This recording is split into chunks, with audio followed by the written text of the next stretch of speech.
Hey, it's Mickey Keenan. Some serious stuff. I need some help.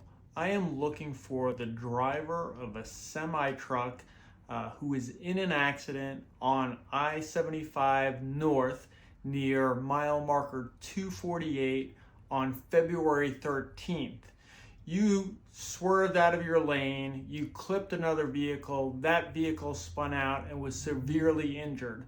You stopped, you saw the two ladies in the car, and then you left. Give us a call, reach out, call the police, and if you were on I-75 on February 13th around 6:30 in the morning and you witnessed this accident, give us a call on that one too. Really important, people. If you get into an accident with somebody, unfortunately, people are taken off. So what you need to do is take pictures of their license plate right away. Don't trust that people are going to do the right thing.